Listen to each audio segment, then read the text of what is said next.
জামালপুরে গোপনে চলছিল জাল টাকা তৈরির কারখানা। র্যাবের হঠাৎ অভিযানে ধরা পড়ল প্রতারক চক্রের সদস্য। গোপন সংবাদের ভিত্তিতে শেরপুর সদর উপজেলার চাপাতলী এলাকার একটি নির্মাণাধীন ভবনে অভিযান চালায় র্যাব ১৪। ভবনের ৭ম তলায় দীর্ঘদিন ধরে চলছিল এই অবৈধ কার্যক্রম।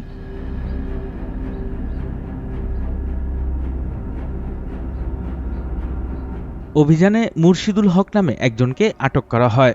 এ সময় তার কাছ থেকে জব্দ করা হয় ৬,৮০০ টাকার জাল নোট, একটি মনিটর, ৩টি প্রিন্টার ও অন্যান্য সরঞ্জাম।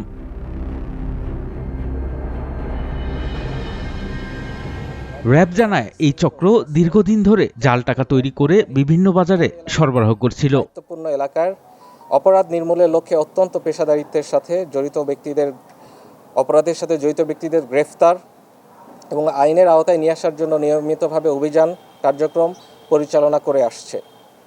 আপনারা হয়তো জেনে থাকবেন এবং অনুধাবনও করে থাকবেন চলমান সংকটাপন্ন বৈশ্বিক পরিস্থিতি এবং আমাদের সামনের আসন্ন ঈদুল আজহাকে কেন্দ্র করে দেশের অভ্যন্তরে টাকা জালিয়াতি চক্রসহ বিভিন্ন প্রতারক চক্র সক্রিয় রয়েছে। এসব প্রতারক চক্রকে শনাক্ত করার জন্য আমাদের গোয়েন্দা টিম সবসময় নিরলসভাবে কাজ করে যাচ্ছে।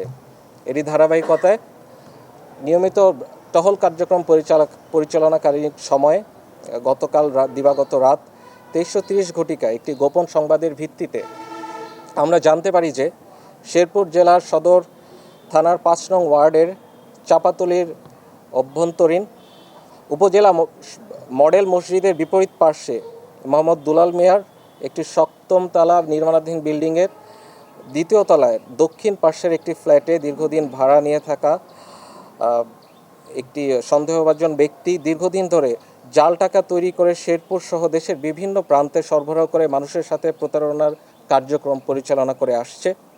এর প্রেক্ষিতে জামালপুর র্যাব সিপিসি ১ এর একটি আভিযানিক দল গত রাত অর্থাৎ ৭ এপ্রিল ২০২৬ তারিখ আনুমানিক রাত ২:৩০ ঘটিকায় সে অভিযানস্থলে গিয়ে একটি অভিযান পরিচালনা করে এবং জালিয়াতি চক্রের সাথে সক্রিয় সদস্য মোহাম্মদ মুর্শিদুল হক বয়স ৩৩ জামালপুর জেলাকে আটক করতে সমর্থ হয়।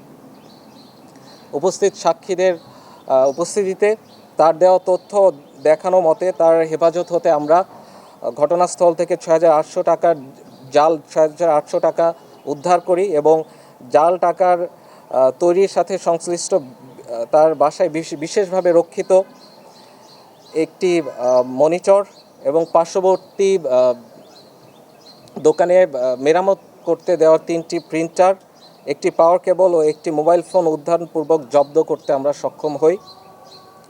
উক্ত আসামির বসতবাড়ি তল্লাশিকালীন সময়ে এটাও অনুধাবন হয় যে র্যাব সদস্যদের উপস্থিতিটা পূর্বেই টের পেয়ে সে বিপুল পরিমাণ জাল টাকার আলামত ধ্বংসের কার্যক্রম পরিচালনা করে এবং তার বাসার অভ্যন্তরে একটি ওয়াশরুম হতে তার ওয়াশরুমের কমোড হতে এবং এই ধ্বংসপ্রাপ্ত অর্থগুলো আমরা উদ্ধার করতে সম্মত হই।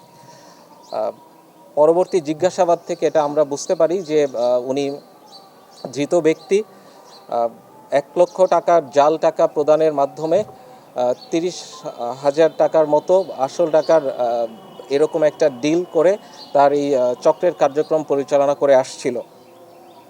এই ঘটনায় জড়িত অন্যান্যদের শনাক্ত এবং গ্রেফতারের কার্যক্রম চলমান রয়েছে এবং এটি সামনেও চলমান থাকবে। এ ধরনের প্রতারক চক্র যাতে মাথাচাড়া দিয়ে না উঠতে পারে অন্তত আমাদের দায়িত্বপূর্ণ এলাকায় সে বিষয়ে আমাদের গোয়েন্দা এবং আমাদের আভিযানিক দল আরও সচেষ্ট থাকবে এবং নিরলসভাবে কার্যক্রম পরিচালনা করে যাবে। ধৃত জালিয়াত চক্রের সক্রিয় সদস্যের বিরুদ্ধে পরবর্তী আইনানুগ ব্যবস্থা গ্রহণের জন্য শেরপুর জেলার সদর থানায় উদ্ধারকৃত আলামতসহ তাকে গ্রেফতারের কার্যক্রম প্রক্রিয়াধীন রয়েছে। চক্রের অন্যান্য সদস্যদের গ্রেফতারে অভিযান অব্যাহত রয়েছে বলে জানিয়েছে র্যাব। আরিফুর রহমান, চ্যানেল 9।